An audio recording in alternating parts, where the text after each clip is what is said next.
Hello everybody, and greetings from Reed.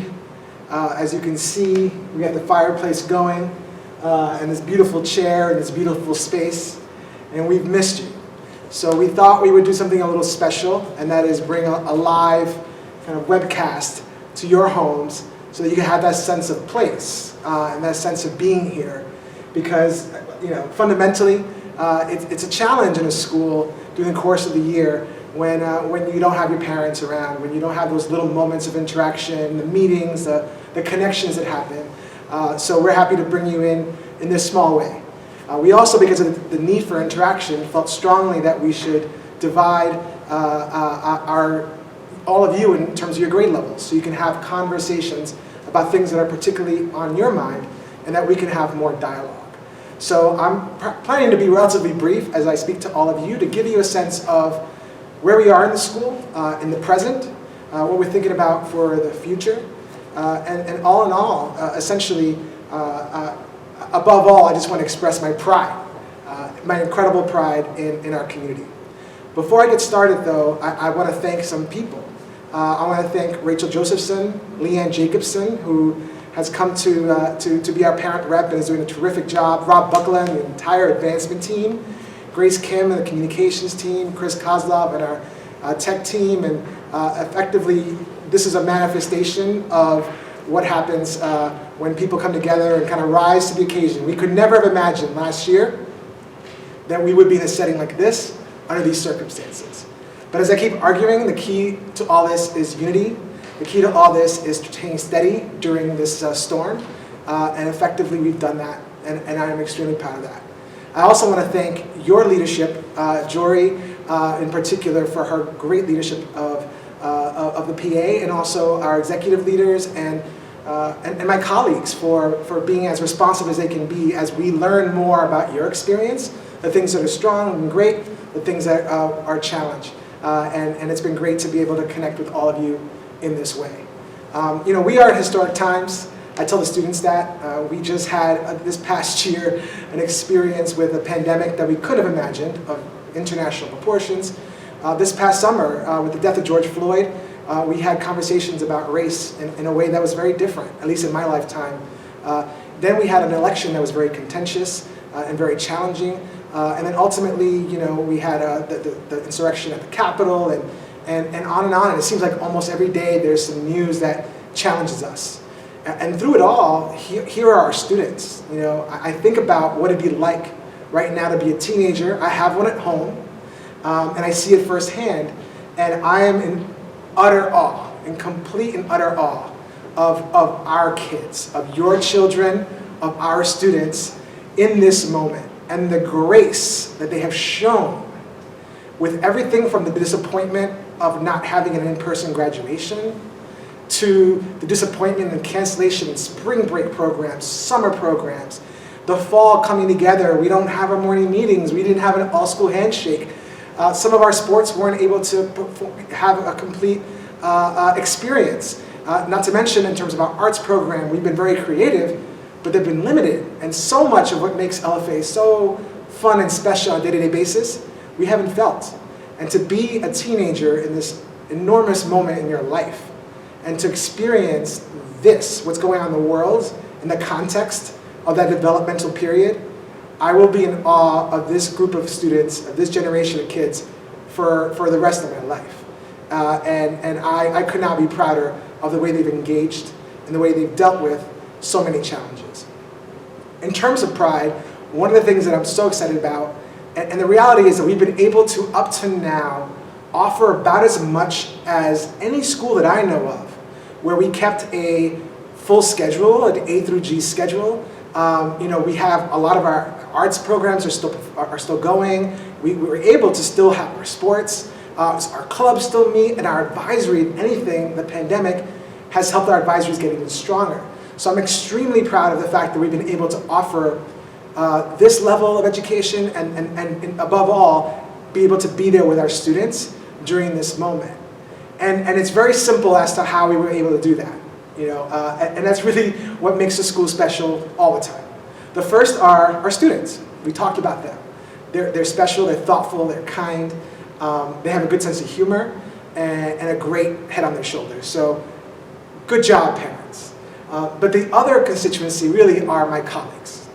And this is a moment, historically, when everyone has to rise to the occasion.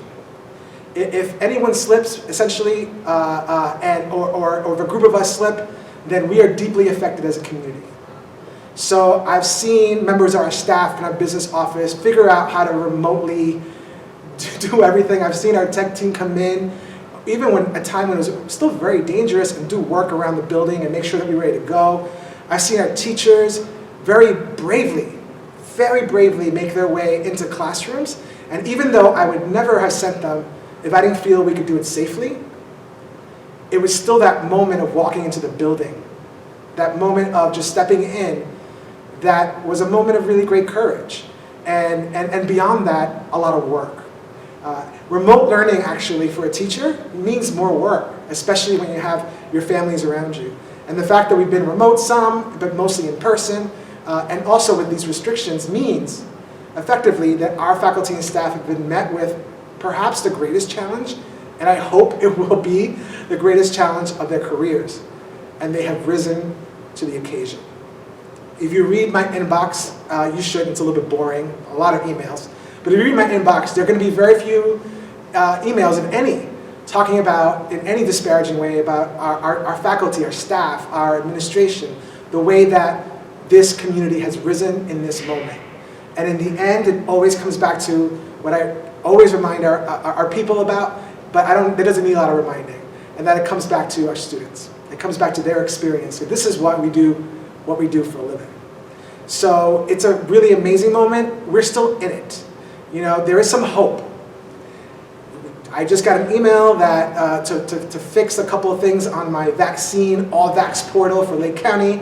My understanding is next week or two, 1B will be available to Lake County, and I'm excited and hopeful that our very soon our faculty and staff will have access to the vaccine, which will obviously make this whole experience even safer. And that gives some hope. I feel hope in just the way it feels when we came back. It didn't feel just as enormous. It felt more as a return from a very unique period, but we got our way around, we said hi to each other, and that gave me a real sense of hope. And I feel hope in everything from the generosity of our parents, in our fundraising efforts, to the fact that our application pool has continued to be strong, and we're feeling pretty good that we're going to add terrific students to the Academy in the fall. And I feel hopeful because there are all these moments of interconnectedness. Our remote learners and all the remote families, I give you greetings. We miss you, and I hear great things about the way that you've stayed engaged with your education. And I'm really grateful to my colleagues who are getting up at 5:30, 6 in the morning to be able to offer these opportunities, particularly for our families who live in Asia, so that their students don't have to be completely asynchronous, and there's a real opportunity for them to engage directly with our students. So all of this has been, again, a team effort unlike any that I've ever seen, and I don't take a single bit of it for granted. And we're still in it. And I feel that sense of hope, but I also feel that sense of urgency to make sure that we stay really focused. And I want to implore all of you that we have to stay very vigilant and focused.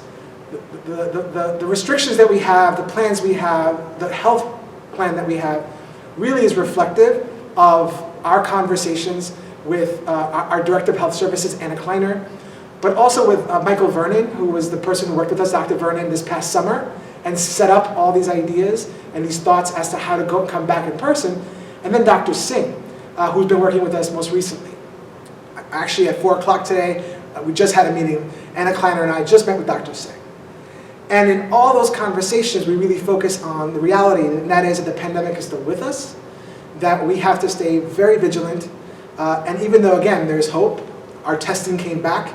And as you know, we had 1 positive case, fortunately no close contacts, and that student is doing well. And because of the consistent testing, we just tested this morning, I'm confident that we're going to be able to walk through this semester with a certain amount of grace, with a certain amount of passion, And increasingly, hopefully, in a way, the mask is still there, but we're connecting on a real human level. And I really hope that continues and grows. So I feel a sense of hope. I feel a sense of humility, knowing that that this is a serious moment, and excitement for the Academy. Along with what's happening now, as you all know, one of the things we had to do was not have our spring break. And I want to say that we didn't take that decision lightly. As a father, in particular, of a junior, I have had dreams of taking my daughter on a spring break trip to colleges and universities. And I literally had this dream for years and excited for that. And I recognize that that's not going to be the way it is, in the way that a lot of things are not the way they've been. So I'm well aware of the sacrifice that comes with not having a spring break. But not having a spring break really allows us to have a period of in-person instruction that gets us straight through to May. That gives us the best shot of not returning an entire community from all over the place again. And most importantly, for our borders to be able to be secure here while we work our way through the rest of the semester. So I recognize there's some sacrifice involved. We have taken those days and spread them out over the course of the second semester. And this was actually a question a parent asked. And effectively what I am asking is that we really take that day off. So our next one is actually on Wednesday. And many of our weeks are going to be 4-day weeks. And the idea is to really give everyone a moment to take a deep breath. It literally challenges you to take a breath behind masks and behind some of the challenges that we face. So I hope that you'll be supportive of letting your children take that day, take a breath. They may have work to do, of course. We're asking our faculty to be very vigilant about how much work they give. And also, I've asked my colleagues to take that day off. So it may be that there may not be a meeting during that day where it might seem obvious, but for me, these days are almost as crucial as the days when we're actually here in terms of making our way through the rest of the semester and through the rest of this year. So that is why we're doing this. I recognize the challenges that come with it, but I also think it was a good solution to a very tough problem. Another thing I want to talk about is athletics right now. Just recently, in the last week, poor Darren Madeley has had to adjust. Anna Kleiner was on a call with him to talk to all these different bodies as things have shifted day to day. Now we have a pretty good sense of all the different sports and what permissions are. And Darren has been communicating that with our students, communicating it with our faculty and staff, and communicating with you ultimately to give you a sense of what we're going to do. What we're going to try to do is give as much of an experience, athletic experience as we can to our students within the bounds of the law and within the bounds of what we feel is safe practice. And that, in the fall we were very successful in this way. I'm confident we'll be successful again in the spring, but it will require that there be a certain amount of patience and understanding that things are just not going to be as they seem. However, I would argue they're going to be a lot better than they could be as a result, again, of this Herculean effort that our community is making to be together and keep growing and learning together. So that's a bit of where we are right now. I'm very confident, excited for the months ahead, and I think we're hoping to have a little bit more fun. That while we're still vigilant, we connect a little bit more informally, that we have opportunities to really enjoy fully each other, the opportunity to be with together, and to be in this really extraordinary space that we call our second homes. Through all this, as we're thinking about COVID and the pandemic, we're also starting to pivot and think about the future. Because effectively, this pandemic will pass. And whether it's this summer or in the fall, where the restrictions may fall, we're pretty confident that with a strong vaccine, that the time will come when we'll get back to a greater normalcy. I felt it was very important that we not sit still while this is happening. At the same time, making sure that, and I have an extraordinary team that's working to assure that our school moves forward in this moment. So we are starting to think about the future, and specifically, and I wrote about this in a previous letter, there are a couple of positions that we are opening up. One of them is a new position, and the other one is a reimagined position that I wanted to share with you today, because it's indicative of some of my thinking and some of the thinking of LFA at this moment, as we're thinking about what's ahead. The first position is a relatively new position, Assistant Head of School and Academic Dean. And that's a job that currently does not exist. And the hope for that job is to gain greater clarity and intentionality around our academic program. And I'm proud of our academic program. I'm proud of what our teachers do every single day. And I also know that it's important for the academy or any school to take a moment to take stock of what we're doing well, what is not great, and to really actively think about what can we do to improve the student experience. Currently, we have 3 different positions that have pretty direct oversight over our academic program, and what I want to do is streamline that and have it be that we have a leader, and have it be that it could be a leader that can come with new ideas and thoughts that can inject some of that to our community. And there can be that interchange, that exchange that will allow for us to really be thoughtful about what we're doing in our academic program. Because in the end, really, along with providing a space of safety for our students and providing a space where they feel like they can grow, ultimately the academic program is central to what we do here at LFA. Scholarship is one of our pillars, and it is absolutely important for us to give it the time, energy, and resources that it requires. So I'm very excited to do this. Actually, today I had several first-round interviews with some truly extraordinary people, and I'm excited for what that can lead to. The second position that is something that we're hiring for is a position that existed previously.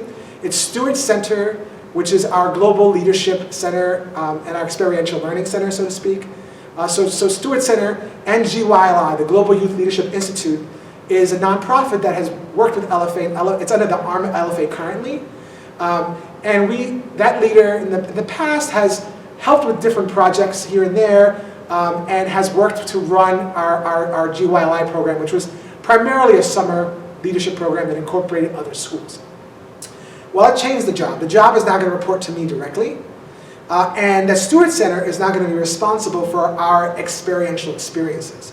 And that includes our curricular, our non-curricular travel, our international travel, our domestic travel, but also increasingly our service learning.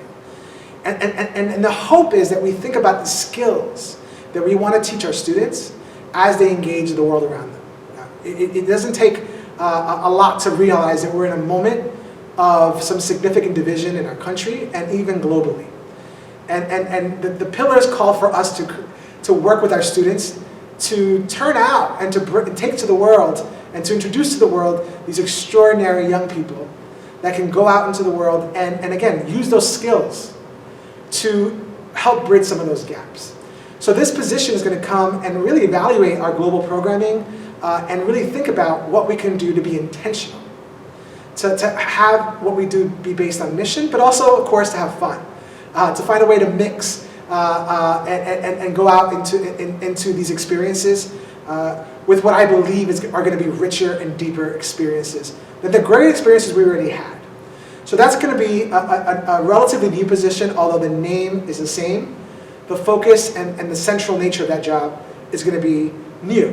And that partnership of our Assistant Head of School and Academic Dean and Director of the Steward Center is going to be really important to the future of the Academy. We also have one other position that is a relatively new position, and that is Associate Director of Athletics. And that's a position that we're bringing to LFA, and it has 2 main focal areas. The first one is to have someone come in and work with our coaches in the way that we're looking to expand our working with our faculty. How can we make sure our coaches are growing? How can they make sure that their needs are being met? Because we recognize how important the athletic experience is to our students. The second area of focus is around gender equity. In other words, looking at our program, making sure that the opportunities that are afforded to our girls are fully similar and the same to the opportunities that are afforded to our boys.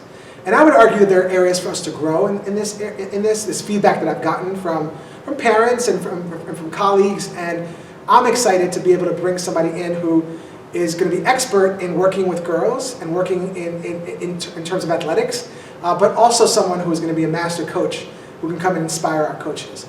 I believe these 3 positions are going to have a deep impact on the future of the Academy, and I'm excited to see what comes of this. We also have a position in terms of the ESL program, and Connie McCabe, who is an absolute LFA legend, and Paul Dunlop are both choosing to retire at the end of this year, and they'll be missed. With Connie's departure, we have an opportunity to look at the way we work with our English second language program. And again, the same way we're doing with curriculum, the same way we do with our global programming, let's take a good look at ourselves. Ask ourselves, where are the strengths, where are the challenges, and where are the opportunities, and make sure that the program is fully serving our students. And in that spirit of taking stock, right now what we're doing is we're going through our accreditation process, which is part of our ISACS membership, the independent schools, Associated Independent Schools of Central States. And Illinois is part of that. So what we're having right now is something called a self-study, where we are answering a ton of different questions around almost every part of the school. The parents who will reach out to you for some feedback. There isn't a part of the school that's not going to have an opportunity to talk about our practice. Again, how we're doing, what our strengths and what our challenges are. And ultimately, what's going to happen is a visiting team is going to come next spring of 2022, to the Academy and meet with myriad people and get a sense of how the self-study reflects what they see, and they will come up with recommendations. And those recommendations are going to be used as a foundation in many ways to thinking about what we have to do. By then we'll have these administrative positions in place, and I think LFA will be ready really to rock and roll, to engage in an excited, passionate way, to think of ways we can advance our mission, and again, in the end, bring it back to our student experience. How can we make sure that our student experience is the best that it could possibly be? That, I believe, will ultimately lead to, and even though this has not been formally decided yet, a strategic plan that will take LFA into the next 5 years of its trajectory. And I will say, and I hope you can see that and feel it in the way I'm talking to you, that I'm really deeply excited about what an opportunity we have at the Academy to just simply improve, to grow, and also to celebrate what we do so well. And there's so much to celebrate at LFA. One other aspect of the school that we're looking at and thinking to grow and improve is our work around equity and inclusion. And very specifically, I think a lot of schools, as a result of the death of George Floyd, really took a moment to listen to our communities, particularly communities of color, our Black and African American communities in particular, and get feedback. This past summer, I spoke to over 100 alums in different sessions, about 8 to 9 hours of sessions. I spoke to our student leadership. I spoke to my colleagues, Black African American colleagues. I spoke to alums individually, just about anyone, trustees, that I could, to get feedback and to get a sense of what the experience is. And what I learned was a lot of love for the Academy, no question. But what I learned is that we can do more to go from what I would call a place that has this diversity and values this diversity and wants to grow this diversity, to really looking to become fully as inclusive as we can possibly be. Because just because a community is diverse does not necessarily mean that everyone's feeling included. And that's what I learned, that we can do better work around that, and there are things that are manifested in the school that we can, all over the school, that we can engage in to help do that. So I have asked my colleagues to join me in the Head of School Equity Task Force. It's called HSET for short. I put out a call for I put out a call for all faculty and staff and said, hey, who's interested in doing this project with me? There are going to be quite a few meetings. I know you're all busy. And I would have been very happy if I had a dozen people raise their hand. I had 36 colleagues raise their hand. And all 36 of them would have been terrific in this work. And along with that, I had several other colleagues who said, hey, Jose, I'm extremely busy right now, but if you need me, I'm there. 36 colleagues, that's about a third of our entire faculty and staff in a moment of a pandemic who raised their hand because they recognize that they want to work on improving the experience of all our students at LFA. So we are going to be reaching out to different constituencies this semester. Myself and the 16 people who have joined me. And our goal is to learn and then to enact and to think about what we can do. So you're going to hear more from us as we continue this work. And I, for one, think of this as a great opportunity for the Academy to learn, to reconnect with some alums and reconnect with members of our community that we haven't connected with as much over the years, and then to move really positively and affirmatively together as the Academy. So that ASET work is really important to our future, and it's also a part of our present. There's a lot more that is going on in the life of the school. I could probably go forever. But I did want to make a couple of notes, particularly around the parent and student experience at this time. We really recognize that the classic LFA experience, one of the things I'm thinking about while we're in hiring season, is how sad I am that most of these interviews are not going to be able to be in person.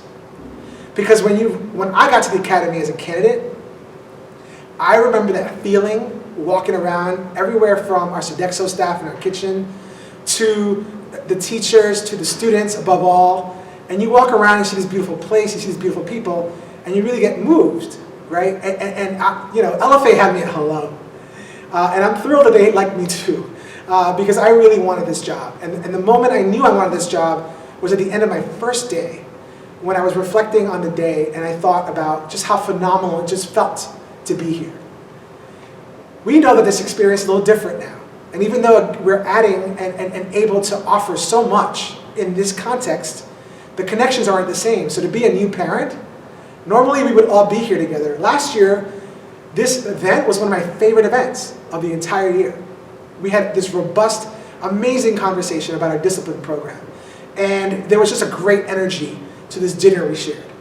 And I miss you all. I wish you were here. And I'm thrilled that so many of you are joining us, right? But I recognize it's going to be different.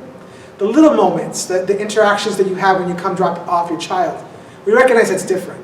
But above all, we recognize the student experience is different. We don't have our morning meetings, which is a big part of our school. We don't have the same kind of interaction in the lunchrooms. I'll confess to you that probably my least favorite 25 minutes of my cycle are the 25 minutes when I am on duty at the lunchroom. And it's not because of being on duty in the lunchroom. Usually I actually don't mind that duty and that responsibility because I just love being around kids. I love being around our colleagues. But it's so counterintuitive for me and have it be my job to go to a student and say, hey, you have to be more apart. Hey, don't congregate. Hey, make sure to put on that mask. Because as an educator, my instincts are all to connect our students. And I've been doing so since I was 22 years old, not to ask them to be a certain distance apart. So all that in terms of context, so we recognize that the experience is a little different. Not to mention the new families this year, but also the families from last spring. We didn't have a lot of the usual capstone experiences that seal the deal of an LFA experience. So I want you all to know that we're fully aware and looking to do programming in the fall that will allow us to almost revisit and reimagine the way we bring in our families, to not only bring in our new families, but to be very cognizant that our returning families are going to need some of that time and energy and connection to the Academy. So I wanted you all to know that. We're going to do that with student programming. We're going to do that with parents. And we're fully aware of some of the challenges, and at the same time, that we're very proud of what we've been able to offer. I could go on forever talking about LFA and where we are. As you can see, I'm excited and humbled by the moment we're in. I couldn't be prouder of this incredible school as we navigate these waters. And thank you all for your support. The support of the parents have been incredible. I'm in touch with heads of school all over the country and all over the region. And I don't think there's just another head of school that I know that has had as good a partnership and support from the parent body as all of you have given me. Thank you. That is a win at my back and a win at our community's back. And I don't take that for granted for a second. Let's continue that. Let's keep working in service to those amazing young people that you entrust us to every single day. And I never take that for granted. I often write that at the end of my letters, and I've been doing that for a while now. It has never been truer than now. When you send your kids to us, it is a deep honor to be with them. And we're excited for all that's here, and we're excited for all that is to come. I am always available. You can always reach out. Leanne Jacobson, who, like I said, has done a great job, is a great person to connect with if you have questions or concerns. Chris Tennyson and the team. I'm so happy that many of my colleagues are going to be able to join you as you divide into grades and talk about the thoughts of your particular children in this particular moment in their lives. So, from this beautiful place, I bid you goodbye, and I'll see you soon. And it'll be even sweeter when we can all be together. Thank you, thank you, thank you. And as always and forever, go Caxies.